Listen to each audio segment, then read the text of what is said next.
Assalamualaikum warahmatullahi wabarakatuh. Perkenalkan, saya Dina Wahyuni, NPM 15126. Saya akan menjawab soal ujian akhir semester, yaitu mata kuliah Hukum Ketenagakerjaan. Soal yang pertama, apa yang dimaksud dengan keselamatan kerja dan apa dasar hukum dari keselamatan kerja? Menurut pendapat saya, usaha untuk mencegah setiap perbuatan atau kondisi tidak selamat yang dapat mengakibatkan kecelakaan dalam pekerjaan, baik dari perusahaan maupun dari si pekerja itu sendiri. Dan keselamatan kerja termasuk dalam perlindungan teknis, yaitu perlindungan terhadap pekerja atau buruh agar selamat dari bahaya yang ditimbulkan oleh alat kerja atau bahan yang dikerjakan. Dan keselamatan kerja merupakan hak pekerja atau buruh dalam pasal 86 Undang-Undang Ketenagakerjaan. Dasar hukum dari keselamatan kerja yaitu yang pertama, Undang-Undang Nomor 1 Tahun 1970 tentang Keselamatan Kerja. Yang kedua, Undang-Undang Nomor 13 Tahun 2003 tentang Ketenagaan Kerja. Yang ketiga, Undang-Undang Nomor 40 Tahun 2004 tentang Sistem Jaminan Sosial. Yang keempat, Undang-Undang Nomor 24 Tahun 2011 tentang Badan Penyelenggaraan Jaminan Sosial. Soal yang kedua, kenapa keselamatan kerja itu penting? Karena keselamatan kerja merupakan faktor utama dalam menjaga rasa aman untuk pekerja dan perusahaan. Bagi pekerja atau buruh, adanya jaminan perlindungan keselamatan kerja akan menimbulkan suasana kerja yang tentram sehingga pekerja atau buruh dapat memusatkan perhatiannya pada pekerjaannya semaksimal mungkin tanpa khawatir sewaktu-waktu akan tertimpa kecelakaan kerja. Sedangkan bagi pengusaha, adanya pengaturan keselamatan kerja di perusahaannya akan dapat mengurangi terjadinya kecelakaan yang dapat mengakibatkan pengusaha harus memberikan jaminan sosial. Dan bagi pemerintah, dengan adanya dan ditaatinya peraturan keselamatan kerja, maka apa yang direncanakan pemerintah untuk mensejahterakan masyarakat dan tercapai dengan meningkatnya produksi perusahaan baik kualitas maupun kuantitasnya. Dan tujuan dari keselamatan kerja ialah untuk melindungi tenaga kerja atas hak keselamatannya dalam melakukan pekerjaan untuk kesejahteraan hidup dan meningkatkan produksi serta produktivitas nasional. Menjamin keselamatan setiap orang yang berada di tempat kerja dan sumber produksi dipelihara dan dipergunakan secara aman dan efisien. Soal yang ketiga, jelaskan ruang lingkup keselamatan kerja. Menurut Undang-Undang Nomor 1 Tahun 1970, ruang lingkup keselamatan kerja meliputi segala tempat kerja baik di darat, di air, maupun di udara yang berada dalam wilayah kekuasaan negara Republik Indonesia. Berdasarkan undang-undang tersebut, ruang lingkup keselamatan kerja dalam ruang lingkup pelaksanaannya ditentukan oleh 3 unsur. Yang pertama, tempat kerja, tenaga kerja, sumber bahaya. Tempat kerja merupakan tempat yang digunakan untuk melakukan suatu kegiatan atau usaha. Dan tenaga kerja merupakan seseorang yang melakukan pekerjaan untuk keperluan usaha. Sedangkan sumber bahaya merupakan suatu hal yang dapat berpotensi untuk menyebabkan kecelakaan dan penyakit akibat kerja.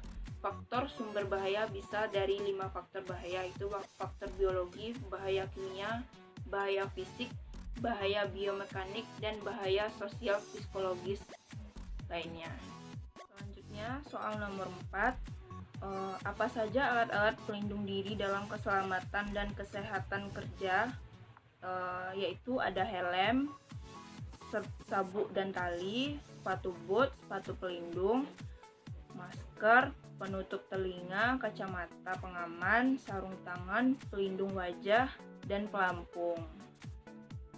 Soal yang kelima, sebutkan kewajiban pengusaha dan pekerja atau buruh dalam keselamatan dan kesehatan kerja.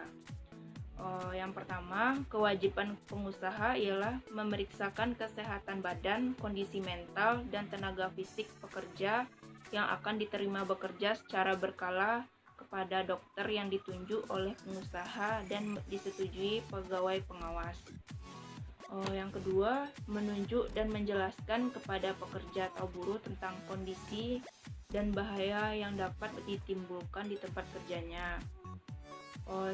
Semua pengamanan dan alat pelindungan yang diharuskan adanya di tempat kerja, dan alat pelindungan diri bagi pekerja atau buruh yang bersangkutan, dan cara dan sikap yang aman dalam melaksanakan pekerjaannya. Yang ketiga, secara tertulis menempatkan di tempat kerja yang dipimpinnya semua syarat keselamatan kerja yang diwajibkan. Yang keempat, memasang di tempat kerja yang dipimpinnya semua gambar keselamatan kerja dan semua bahan pembinaan lainnya pada tempat yang mudah terlihat atau terbaca.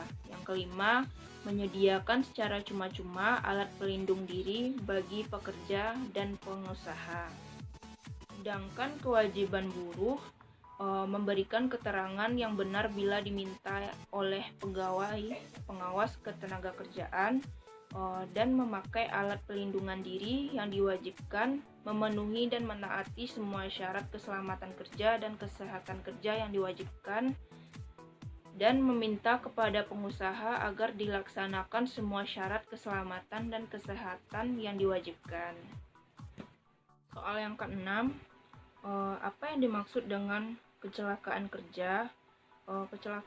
Kecelakaan yang terjadi berhubung dengan hubungan kerja, termasuk penyakit yang timbul karena hubungan kerja.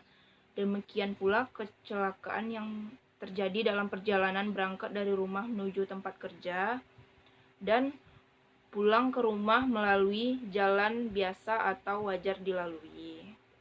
Soal nomor 7, jelaskan jenis-jenis kecelakaan kerja.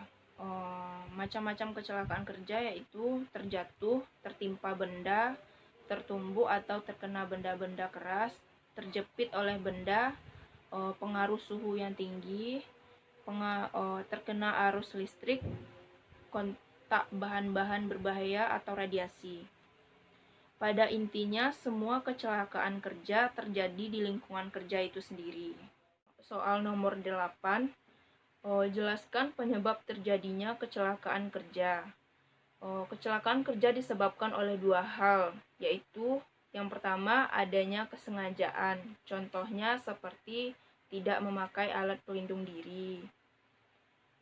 Sedangkan yang kedua adanya kelalaian atau kejadian tidak terduga. Contohnya seperti kondisi lingkungan yang tidak aman dan termasuk alat-alat yang digunakan.